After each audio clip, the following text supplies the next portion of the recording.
जिस इंसान की कामयाबी करीब होती है इसमें ये निशानियां वाज़ेह होने लगती हैं। कामयाबी की कोई एक तारीफ नहीं है।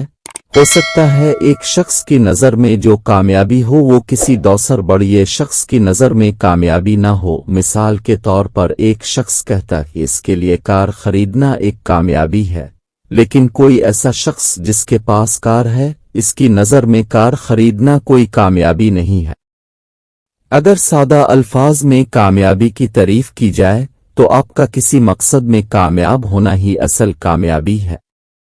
हर इंसान की कामयाबी में माल और दौलत का एक बहुत बड़ा किरदार होता है।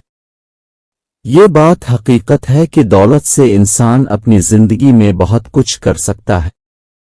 एक खुशहाल जिंदगी गुजारने के लिए आपके पास माल और दौलत होनी चाहिए जिससे आप अपनी ज़रूरियात को पूरा कर पाएं और एक अच्छी जिंदगी गुजार पाएं। कोई जितना मर्जी सादगी की मिसालें देता रहे, लेकिन ये बात एक हकीकत है कि माल और दौलत के बगैर आज के दौर में खुशहाल जिंदगी गुजारना नामुमकिन है।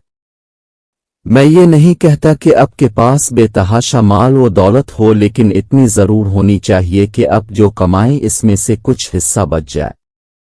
आजकल तो समझ ले कि सोशल मीडिया पर एक ट्रेंड चल रहा है कि जी बिजनेस करें, बिजनेस के बगैर इंसान अमीर नहीं बन सकता, कामयाब नहीं हो सकता। इस चक्कर में कई लोग अपनी अच्छी खासी नौकरी को छोड़कर कारोबार शुरू कर देते हैं और कारोबार शुरू करने के बाद उन्हें बहुत से मसाइल का सामना करना पड़ता है, जिसकी वजह से लोग माली मुश्किलात का शिकार हो जाते हैं और उनकी बुनियादी ज़रूरियात जैसा कि घर का राशन, बिजली का बिल, बच्चों की स्कूल फीस जैसे अखराजात पूरे करना मुश्किल हो जाता है।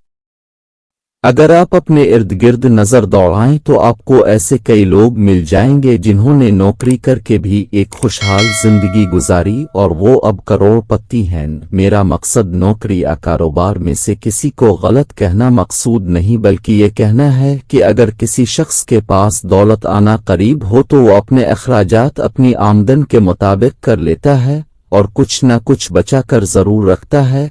ऐसी मज़ीद अच्छी वीडियोज़ देखने के लिए इस चैनल को ज़रूर सब्सक्राइब कर लें। शुक्रिया।